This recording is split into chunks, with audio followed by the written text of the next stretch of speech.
So we begin actually at the beginning of life with a debate about abortion.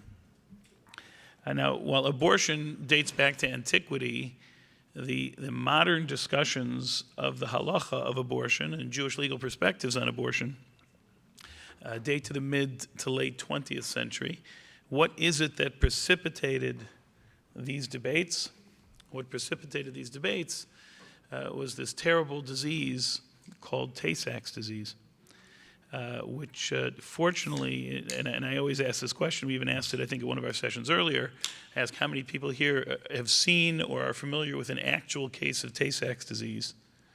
And there's usually a few hands, very few hands go up, usually invariably less than a handful of people have seen cases of Tay-Sachs. Tay-Sachs was the scourge, was a plague of the Ashkenazi Jewish community in the mid to late 20th century. There were entire wards in hospitals in Brooklyn that had children suffering from the disease Tay-Sachs, and thankfully, for reasons also which we discussed over the course of our sessions with genetic testing, and I hasten to add, for those of you who didn't hear this fact, that Tay-Sachs was the very first disease in medical history for which a genetic cause was identified. And it happens to be an Ashkenazi Jewish genetic disease. A fascinating observation. But for those of you unfamiliar why it's called Tay-Sachs, it's hyphenated. It's an eponym for two physicians that were involved in identifying different aspects of the disease. There's a Dr. Warren Tay, who was an ophthalmologist who noticed that children who were afflicted with disease had a very unique finding in the retina of their eye. It's called a cherry red spot in the retina of their eye. And you can see his original paper on the upper right-hand side in the Transactions of the Ophthalmological Society, and a picture of what that red spot looks like on the back of the retina, something which I have never seen as a clinician. I have never seen a patient with Tay-Sachs disease, again, remarkably because of the genetic testing which has been performed. And then there's the other dimension, the neurological, more devastating dimension of children that are afflicted with Tay-Sachs is the neurological regression. What makes it particularly tragic is that the children start out developmentally normal, and then they regress with almost 100% mortality by age 4 or 5 years old. And the person who described the neurological aspects was Dr. Bernard Sachs. And you see the original paper from the Journal of Nervous and Mental Disease on Arrested Cerebral Development with special reference to its cortical pathology by Bernard Sachs, which was published in 1969.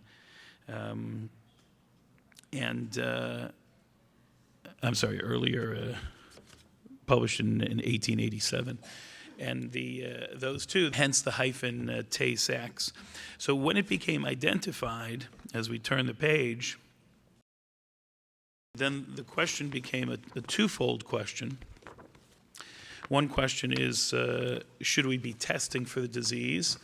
And again, to clarify, testing for the disease Tay-Sachs, for those who are carriers of the disease, there is no medical impact whatsoever. The only implication is in terms of procreation, is if two carriers happen to marry each other, then there's a 1 in 4 chance that any of their children could be carriers, could be afflicted with that disease. But then the other issue is, which is the issue of our discussion today, is if a woman is found to be pregnant already and the family is known, both the husband and wife are known to be carriers, it became possible, again, the first disease in history for which it became possible was Tay-Sachs disease. They were able to do at that stage, the only available testing was amniocentesis. They would perform amniocentesis and they would be able to determine from that fluid around the baby whether the baby was afflicted with Tay-Sachs or not. And then the question became, would it be halachically permissible to perform an abortion if you identified that that child had Tay-Sachs? So the debate in that stage, and what's interesting, by the way, from a historical perspective, now that we live in the post-reversal of Roe v. Wade era, these original responsa, while they were not a direct response to, they were roughly in the same time period as the original Roe v. Wade decision back in the 60s, 70s, early 80s. So Now we're 50 years hence, and Roe v. Wade has been reversed, but the original halachic discussions in the modern era were actually right around the period of Roe versus Wade. So the famous debate and the two polar extremes in this debate were personified by two extraordinary figures who lived in the late 20th century, and both of these figures were iconic figures of Jewish law at that time, and many of the major issues, virtually every major issue, for sure in the world of medical ethics, came to the door of these two great scholars. Sometimes they concurred with each other, sometimes they disagreed with each other. This is one of those areas where they were pretty much at polar opposites of each other. And we start with the position of Rav Moshe Feinstein, whose picture you see on the upper right-hand side. And in his response, his question was, is it permitted to remove fluid from the abdomen of a woman in order to determine if the fetus is afflicted with a fatal disease? Now imagine, he is the first of the first rabbinic figures to address this new technology. This is a brand new halachic shaila. While abortion itself dates back to antiquity, being able to identify in utero a genetic condition and to contemplate abortion is a new phenomenon at this period of time. It's a brand new halachic question. So Moshe Feinstein wrote, since there is a prohibition akin to homicide in taking the life of the fetus, even if it is clear that the fetus will survive only a short time, its life will be filled with constant suffering, one will need to provide constant care, even to the extent that it may negatively impact the mother. So even despite all of those things, there is no justification for taking the life of the fetus. The prohibition is akin to homicide as it would be for a completely healthy fetus. So according to Rav Moshe's position, who was in this particular issue on the extreme, and I hasten to add, while abortion is clearly prohibited in Jewish law, it is an extensive debate as to what the nature of the prohibition is. So according to Moshe Feinstein, the nature of the prohibition was akin to homicide. Now, you have to add the word akin because it is not equivalent to homicide. Performing an abortion in Jewish law, in the Jewish tradition, for Jews, is prohibited, but one is not culpable of a capital crime. But when an abortion is performed, one is not guilty of homicide. When an abortion is performed, one is not sentenced to murder, sentenced to death when an abortion is performed. So it's akin to homicide. It is a severe prohibition according to the position of Rav Moshe Feinstein. So according to Rav Moshe Feinstein, the only permission for performing abortion is if the mother's life is at risk. So a maternal indication is permitted. So if it's a question of the mother's life versus the fetus's life, the mother's life supersedes. This is based on a text of the Mishnah. The Gemara discusses this very explicitly. Interesting parentheses, in the Catholic tradition, it's the opposite. If there is an actual case where it's the mother's life versus the fetus's life, in the Catholic tradition, they would sacrifice the mother to save the fetus to baptize another soul. And this can become practically and clinically relevant today because many of the hospital systems are Catholic hospital systems, and they practice what they preach. So it may be, if that situation arises in a Catholic hospital, you need to be aware, if you have a complicated pregnancy, that they would preferentially save the fetus over the mother.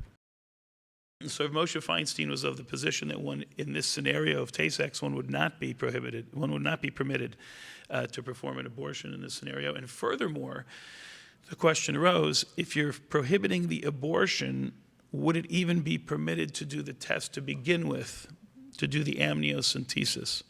So Moshe Feinstein said in this particular scenario, he would not advocate performing the amniocentesis.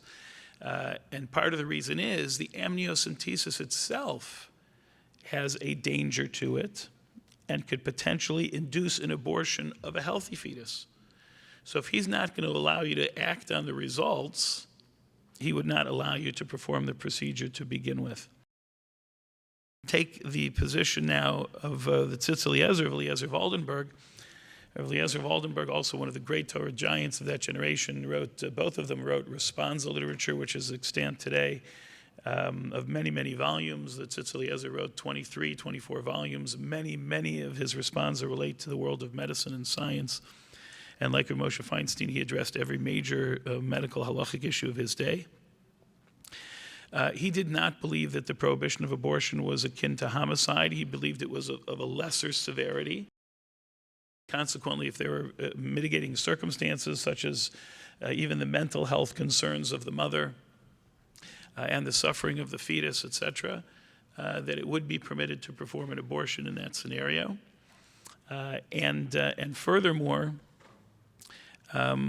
he allowed an abortion to be performed up to the 7th month of gestation, which is also quite extreme. So they really were polar extremes. To this very day, they really set the parameters for the divergence of opinions within Jewish law. To this very day, there are those who subscribe more to the position of Rav Moshe Feinstein. There's those who subscribe more to the position of the Tzitz Eliezer of Oldenburg, in terms of being more extreme of allowing abortion or prohibiting abortion. So the question is how to clarify what the mental health issues are. So obviously it would have to be very serious mental health concerns which would allow an abortion to be performed, which could include postpartum depression, suicidality, things like that. Just to add, to appreciate the complexity of these issues, even mental health issues are now being introduced far more into the equation of discussions of medical halacha than they ever have been in the past. And that's because of a much more acute awareness of the impact of mental health. But there's two dimensions of that. So from one perspective, mental health issues is just as equivalent to physical issues in terms of pikuach nefesh, in terms of risk to someone's life, to allow certain things to be done in the Jewish tradition. Yet, in addition to that, we also have now great treatments for mental health. So even though mental health might be identified as a reason to override or violate certain prohibitions, by the same token, one has to appreciate some of these mental health concerns can be treated as well. So, for example, you might say, I might consider allowing abortion for postpartum depression. But by the same token, now we have good treatments for postpartum depression. So with those treatments, it may not be necessarily that a rabbi would permit an abortion in this circumstance for postpartum depression, because we can actually treat those conditions better than we have in the past as well. And as we mentioned in our medical halacha update yesterday, the latest frontier is non-invasive prenatal testing. And the fact that even though there are debates about abortion, Rav Moshe Feinstein, who is extreme in his position, even prohibited abortion for a fetus of less than 40 days gestation, but the Tzitz Eliezer was more permissive in circumstances of less than 40 days. And we had mentioned that today, in general, the tests that we use for prenatal testing, be it amniocentesis, chorionic villus sampling, do not provide information at this stage, at this early gestational stage. So they really have no halachic implications. But the new frontier, which is not science fiction, which is being used, which is non-invasive prenatal testing, is able to identify certain conditions, certain genetic conditions before the 40-day stage, which might make it less objectionable for an abortion to be performed. And again, every single case has to be discussed with a competent rabbinic authority. Right, so pulmonary hypertension probably is a severe case where the risk to the mother is so high that it probably would not be advised for her to undergo pregnancy, because fatalities with pulmonary hypertension. But here again, pulmonary hypertension, if the evolution of medicine is such that the treatment of pulmonary hypertension during pregnancy is advancing, then it may be less of a problem. So cases where the fatality or potential fatality is very high for the mother, then definitely be recommended against, and poskim would be against it. But there are many medical conditions where there's a risk, but it's a 50-50 risk or a limited risk. In those scenarios, generally, it would be hard for the poskim to say it's prohibited for a woman to undergo pregnancy or to become pregnant in these scenarios, and it might be left up to the patient herself to make that kind of decision. Yes, Patricia. So postpartum psychosis, right? Another issue. So that's also a severe mental health condition. But as with any one of these cases, each case would have to be analyzed in its own right, depending on the patient's history of psychosis, and have they been treated before for psychosis, and if it's a very severe form of psychosis, that might be clearly a reason to allow in that kind of circumstance.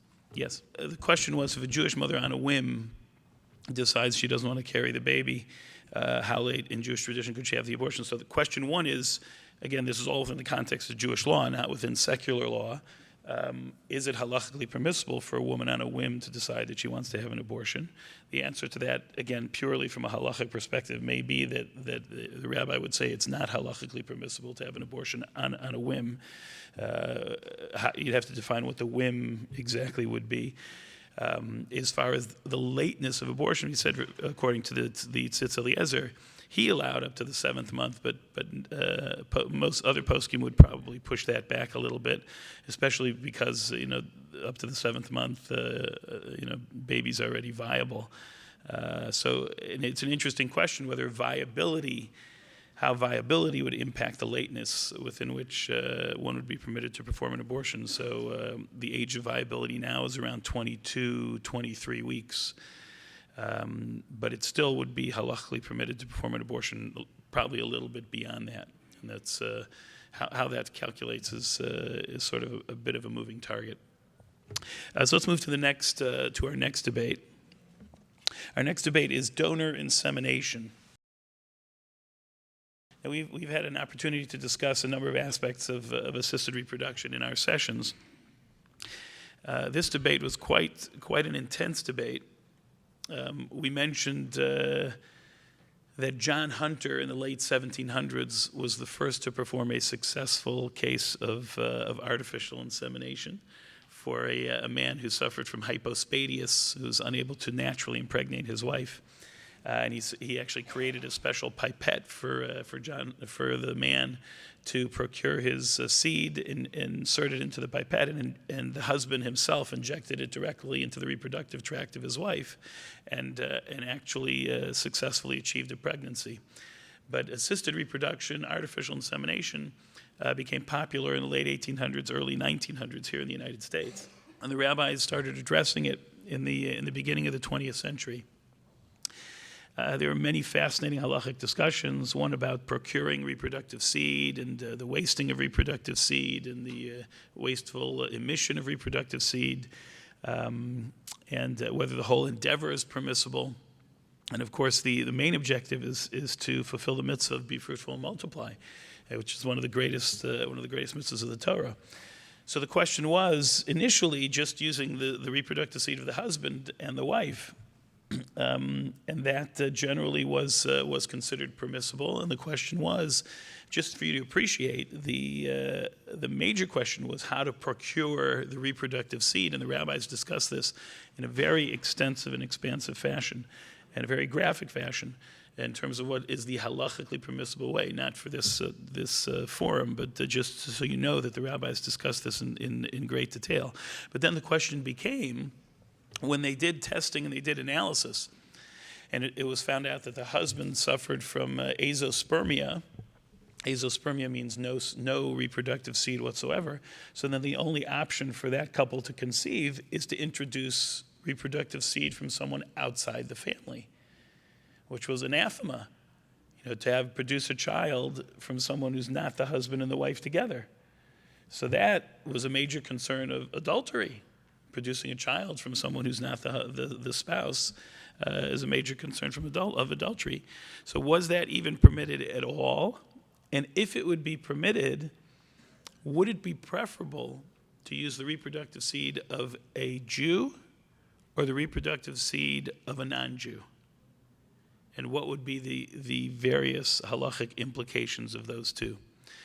So here again, we have Rav Moshe Feinstein, but in opposition, we have other rabbinic authorities. The Satmar Rebbe was famous in his opposition, but I'll read you the position of Rav Moshe Feinstein for debate number 2.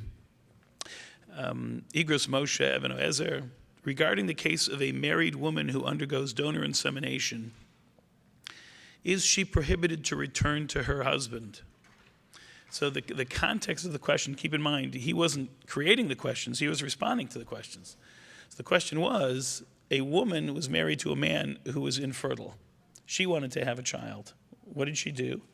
She went to the sperm bank and she procured a specimen and impregnated herself. So the question is, what is her status with respect to her husband? Now, we read in the laws of the Torah called a sota.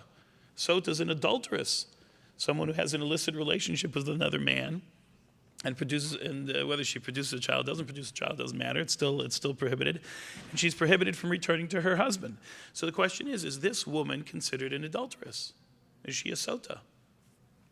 So Moshe said, is there a concern? And also, furthermore, this is a woman who's married to another man, who's married to her husband, who's producing a child from another man who's not her husband. What would we normally define that child as? Well, how would we label that child? A mamzer, not a colloquial mamzer, but a real halachic mamzer. So what did Rav Moshe paskin? And by the way, this psak that Rav Moshe set really set the climate. This was one of his key responsa, which set the climate for basically which we are the beneficiaries of, for the entire field of assisted reproduction in Jewish law.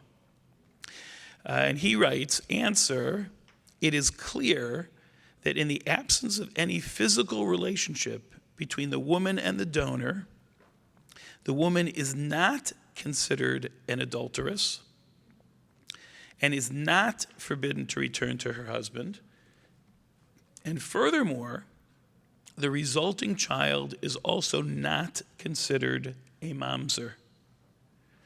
So that psak, which many people rely on to this very day, is an extremely important psak. And he said what generates mamzerut, what generates bastardy in the eyes of Jewish law, is a physical illicit relationship. There was no physical illicit relationship between this woman and another man. She simply was the recipient of the reproductive seed of another man, but there was no physical relationship. A great question. Let me just clarify his terms for everybody. Was Rav Moshe accepting and welcoming of this technology, or he's saying if this technology was done, this would be the halachic response, but he didn't necessarily advocate that people should do this? There's no question that Rav Moshe was more of a b'diavad than a lechatchila, which means he wasn't necessarily advocating that everybody should perform this kind of procedure. He was saying from a pure halachic perspective, if this procedure would be done, this would be the psak in this procedure. And yes, right. So these questions were discussed by many poskim. And the question really is, just take a step back, the question is, in a case of artificial insemination, is the donor even considered the halachic father? So we are all living in the modern world. We understand genetics. We understand the contribution of sperm to the makeup of a child. So we sort of instinctively believe, of course, that he's the father. But from a halachic perspective, that may not necessarily be the case. It may very well be that even though this person is a genetic donor, if the child wasn't produced through the natural marital intimacy, maybe he's not considered the halachic father. And in fact, that was a debate at the beginning stages of artificial insemination. The general consensus today is, and of course there's always some minority dissent, that the donor is considered the halachic father. And consequently, if the donor were a Kohen, the child would be considered a Kohen. And let me share with you some idiosyncratic aspects of kahuna and artificial insemination, sort of flipping your question. So there are cases, for example, where when you have a husband who's a Kohen and he suffers from infertility. And let's say, again, you have to discuss this with the rabbinic authority to get consent for these things and get halachic permission for these things. But let's say the family receives permission to undergo artificial insemination, and with the psak of Rav Moshe to use a donor a donor reproductive seed. And we'll talk about in a minute, we'll leave out for whether Jewish or non-Jewish is better. But the husband asked the following question, said, would it be possible, now that we're undergoing this procedure, to select the gender of the child? Now, what kind of gender do you think a Kohen would like to select? Any thoughts? The Kohen requests if he could have a female child. Why? Because a male child is not going to be a Kohen unless you put an ad in a newspaper looking for a Kohen sperm donor. And by the way, it's not halachically permissible to be a sperm donor in Jewish law just for the sake of a sperm donation.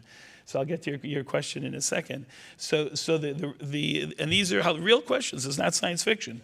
They're Kohanim who are suffering from infertility, and they ask the rabbi, is it possible? Because if this child is born, I'm going to get the first aliyah. My son can't get the first aliyah. He's not a Kohen. I'm going to go up to Duchen, do the priestly blessing on the holidays. My son's not going to be able to go up and do the priestly blessing on the holidays because he's not a Kohen. But the bottom line is that paternity is transmitted by the reproductive seed. So whatever the tribal status is of the sperm donor, be it Yisrael, a Levi, a Kohen, that is transmitted to the progeny, that is transmitted to the child. Interestingly, by the way, the question is, and this is a fascinating related tangent, is mamzerus also transmitted through artificial insemination? So let's say, so for those of you familiar, so mamzerus is a very, very severe status. If a child is labeled a halachic mamzer, that is a profound negative status.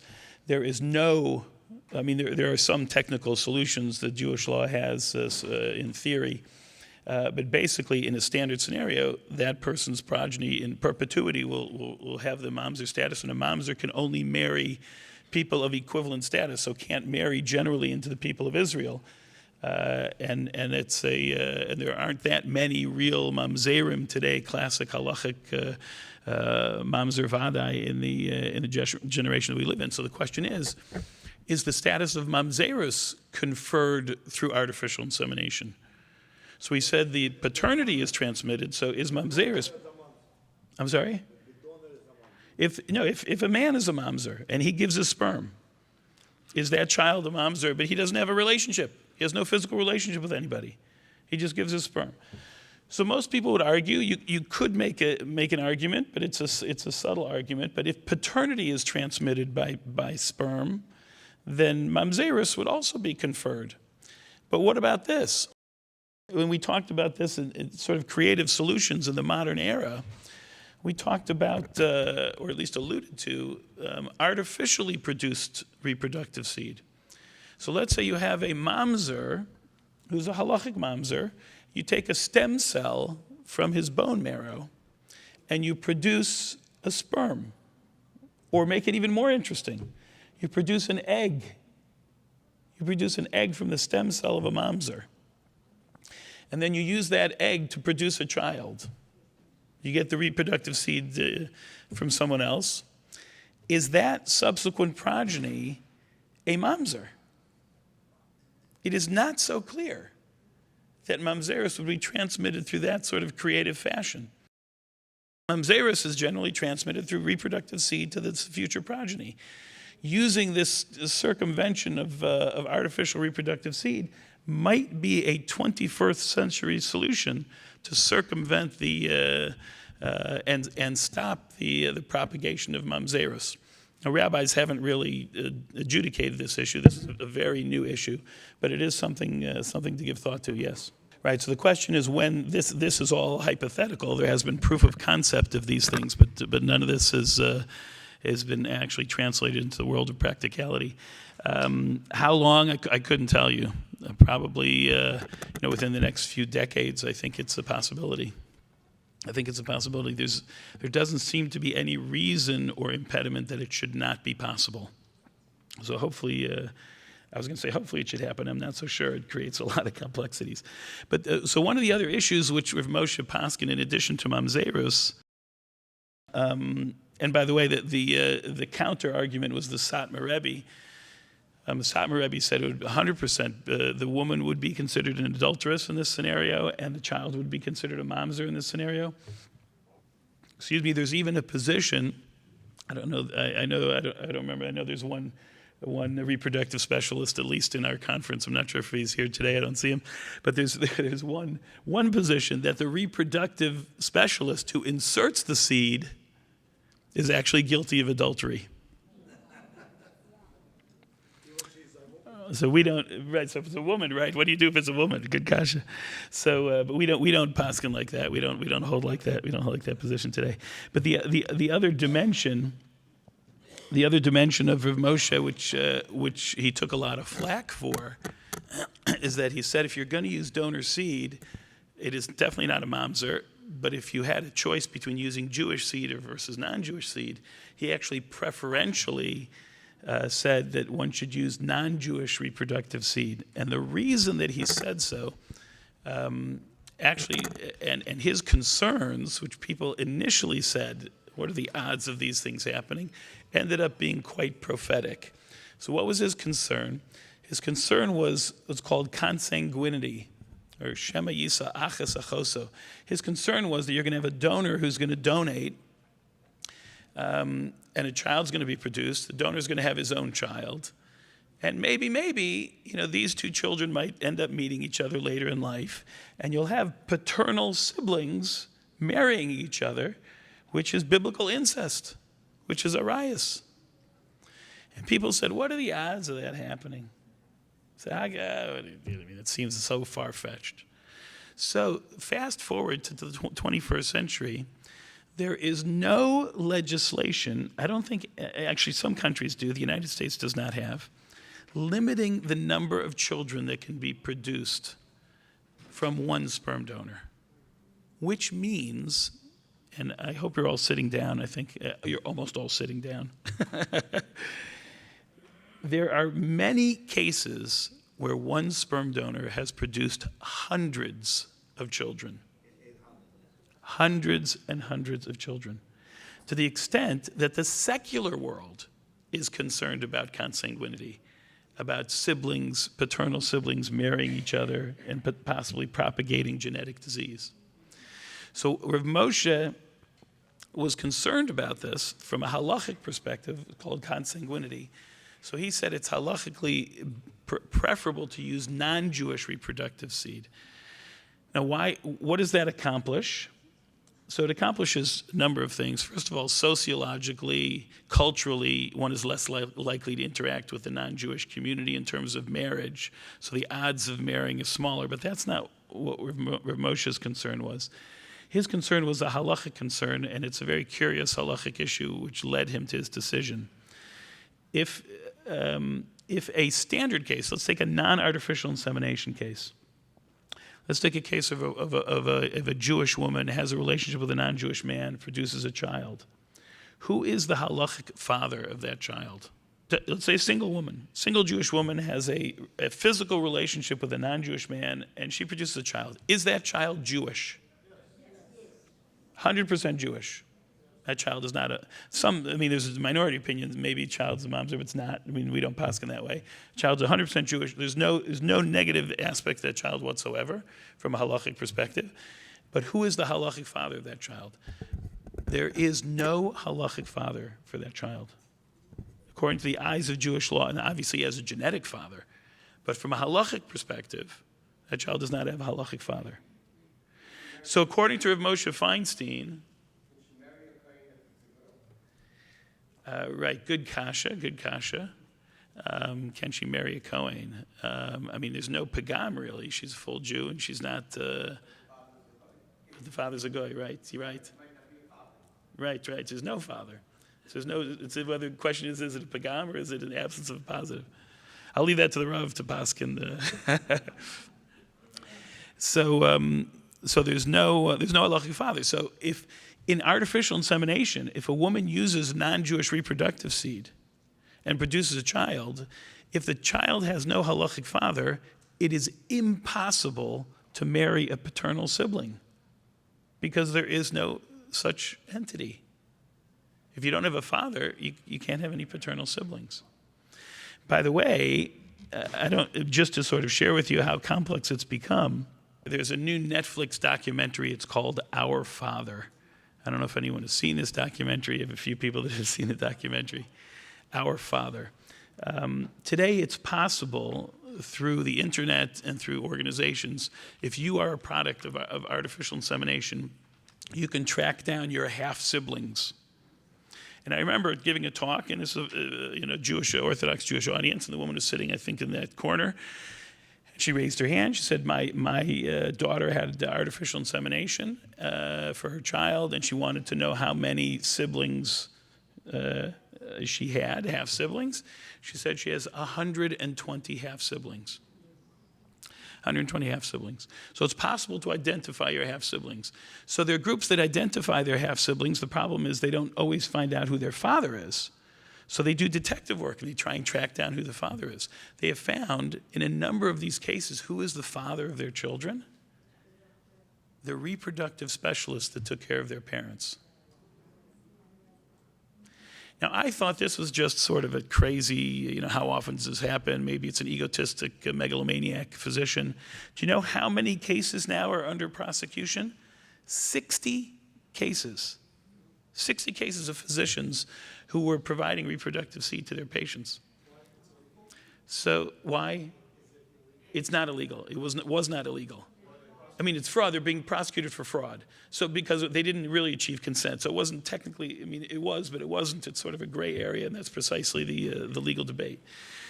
But it turns out that part of the reason might be, not that necessarily that I'm justifying, that this was the Wild West of beginnings of assisted reproduction. You wanted to use reproductive seed, and they weren't always able to procure reproductive seed from other sources. So the doctor just figured, I have children, I know I'm fertile, so I'll just use my reproductive seed. They'll never know any different. Little did they know, little did anybody know, that in all these circumstances, everything would now come to the surface with ancestry DNA testing. And now everything becomes known that was unknown before. So it's a crazy world that we're living in. Let me turn to, I'm going to skip to debate number 4. Debate number 3, we did a number of times throughout our sessions about the definition of maternity. We're going to skip to debate number 4, which is entitled The 3-Day Burial Controversy. I'm going to spend the last few minutes of our session about towards the end of life. So we talked a lot about assisted reproduction, the middle of life, etc. There's some fascinating halachic debates about the end of life as well. Back in the 1700s and 1800s, there arose a concern that doctors were not so expert at determining the time of death, and that it was possible that your doctor would misdiagnose your death, and you would only know this when you were 6 feet underground after they had already buried you. And the fear of premature burial plagued the entire Western world. And as a result, some entrepreneurs devised some creative devices. So you see on the right-hand side in the middle of the page, they would set up a pulley system. So if you're buried underground, they'd hook up a pulley to your toes, to your nose, to your fingers, and the pulley system would be connected to a bell tower on top of the ground. And if you woke up underground, it would ring the bell. Hence the term, and I kid you not, saved by the bell. That's the original term. It's not the boxing term. It's not the classroom bell. This is the original term, saved by the bell. This fear was instilled into the entire world in the late 1700s, early 1900s, to the extent that many countries, and it started in Germany and became widespread throughout all of Europe, legislated that after an initial diagnosis of death, everybody had to be kept above ground for a few days to confirm beyond any doubt that the person had actually died. What confirmatory symptoms would determine beyond any shadow of a doubt?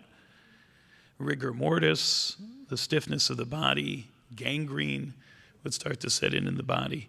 Those things were irreversible manifestations of death, which would confirm beyond any shadow of a doubt. The problem is, this created an issue in the eyes of Jewish law, because in the eyes of Jewish law, in Jewish law is very particular about when death ensues. And once death ensues, there's an obligation to bury the body. Kavor tik berenu bayom hahu. You should bury the body immediately.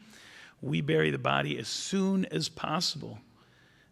We only delay for the honor of the deceased if we're waiting for someone to come for a funeral. In Israel, in America, usually we don't bury the same day if someone passes away later in the day. In Jerusalem, they bury 24 hours a day. If somebody passes away at 8, 9, 10 o'clock in the evening, it's not uncommon to see a funeral at 2, 3 in the morning in the Jerusalem cemetery. They are very particular about immediate burial.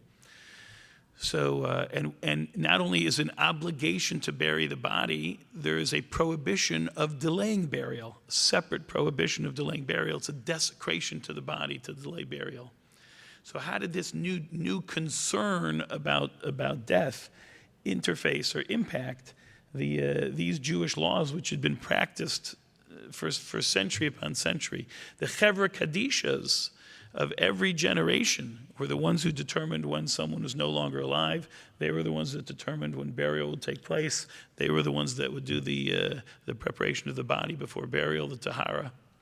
These were very, very important parts of the Jewish communal system. So this created a major debate. And the Jews said, we have been determining death for century upon century. We're not going to change our definition of death. But this was the first time in history where the definition of death had been challenged. Death had been, how do you think you would determine where someone's dead, 1,000 years ago? What was the way? I mean, obviously now we use EKGs, EEGs, we use, but if you're living 1,000 years ago, you don't have any of these equipment, how do you determine that someone's no longer alive? Breathing was a big one. They'd put a mirror over the nostrils to see if it would fog up. They'd put a feather on the nose to see if the feather would fly away. If it was a windy day, you might have a misdiagnosis. Even palpating the pulse sort of came later, but movement of the body, of course, consciousness of the body, of course. These are things, but the concern for misdiagnosis was always part of life. But there were certain criteria. But at this period of time, they questioned these criteria. And the Jews debated, how are we going to respond to this? Because the countries made it a law that you could not bury for 3 days. And the Jews initially started out by just continuing their traditions and really ignoring the law. And what's interesting is one of the people that raised the issue to the authorities that the Jews were defying this obligation to bury for 3 days was a non-Jewish Orientalist whose name was Olaf Gerhard Tixen.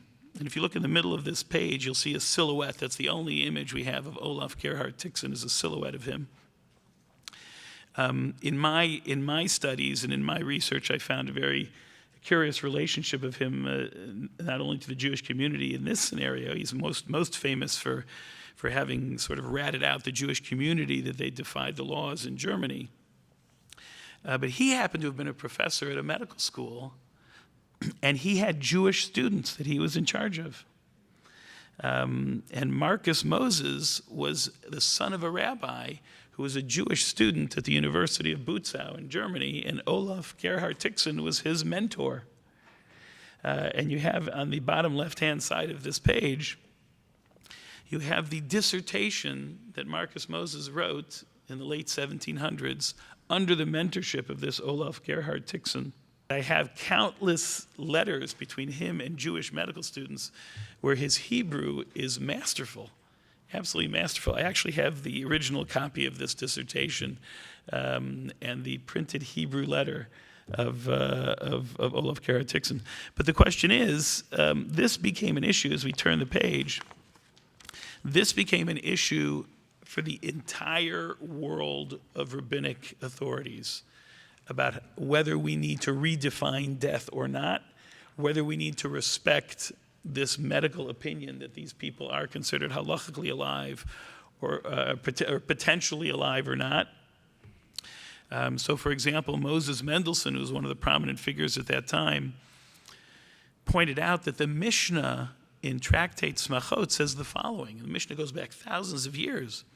It says, we're allowed to go to the cemetery. It's in the top middle of this page. We are allowed to go to the cemetery and watch over the dead for 30 days, and there is no concern for darkei emori. So there are certain things which are prohibited according to Jewish law because of Christian tradition, superstition, which is not part of our tradition. So visiting cemeteries and superstitious aspects of cemeteries is prohibited. But the Mishnah says, nonetheless, you're allowed to go to a cemetery for the first 30 days after death. Why? Because there was one case where once a person was visited at the cemetery and they were found to be alive. And they lived 25 more years and ended up having more children.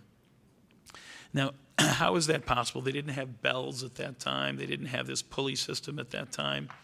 The reason is, in certain areas and certain aspects, they were buried in kuchin. They were buried in these open caves on shelves, on stone shelves. And if you go to Jerusalem and you visit the Kever Malachim, the graves of the kings, you'll see that in the old days, sometimes they used to bury that way. So Moses Mendelssohn said that's a proof that, maybe people they did misdiagnose death. But the counter argument from one of the great rabbinic authorities of that time, in the upper left-hand side of this page, Rav Yaakov Emden, said that's a vanishingly rare case that is so unlikely that we don't really account for that. We're not going to keep every single human being who is diagnosed initially as being dead above ground for 3 days on the off chance that maybe one in many, many, many thousands might still be alive. He said it's so vanishingly rare. We're going to perpetuate our tradition, and we're going to keep burying as we did before. And the way it evolved is the Jews had special accommodations for them, but in some cases they were forced to keep the bodies above ground for 3 days because of the legal authorities, and this sort of complex dynamic continued for a number of decades after this 3-day burial controversy. But turning to the next page is the modern iteration of that precursor, and that is a new definition of death, a new physiological definition of death. And when did that ensue, and what are the halachic ramifications of that? And I think this will probably be the last chapter for us this morning. So if you lived, say, in the early 1900s, and God forbid you had a heart attack, there would be no blood flow to your brain, and your brain would stop functioning within a relatively short period of time. And the converse was also true. If you had a massive trauma to your brain or massive bleed, spontaneous hemorrhage in the brain, your brain was the center of respiration. You would stop breathing.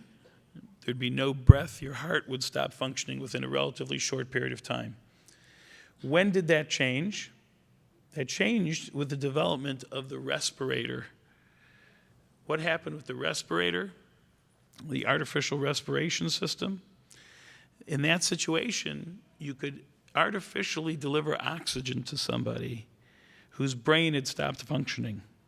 And with this device, for the first time in history, there was a dissociation between the death of the brain and the death of the heart. So what's the classic scenario? The classic scenario is someone riding a motorcycle without a helmet, sustains major head trauma in an accident. EMS or Hatzalah comes to the scene, intubates the patient, puts them on a respirator, brings them to the hospital. There's massive swelling in the brain. Within a few hours' time, the brain stops to function. But oxygen is being delivered to the heart, and the heart continues to beat. Those patients were diagnosed with a new condition back starting in the 1950s, 1960s, called brain death, where the brain had stopped functioning, but the heart continued to function. So it introduced the concept that there's two types of death now in the world. There's cardiac death, or cardiac respiratory death, and there's cerebral death, and there's brain death.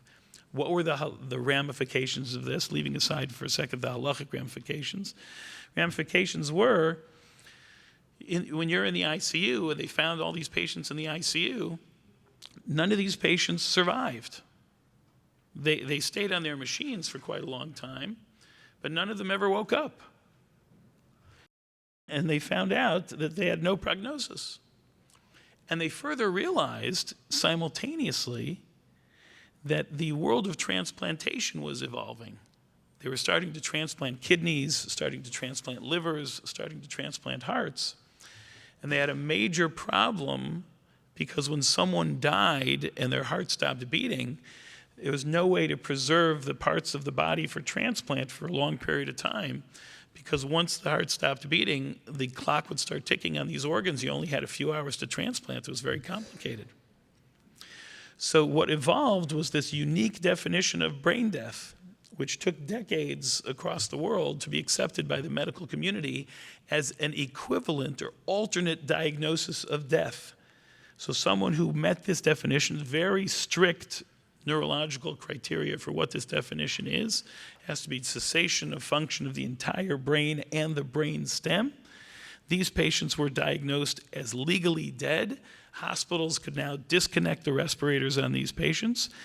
And furthermore, since these patients were considered to be dead, they could now be used, their organs could now be used for transplantation. And what was remarkable and a boon for the transplant world is that these patients who were officially legally dead had a blood pressure, had blood flow to all their organs.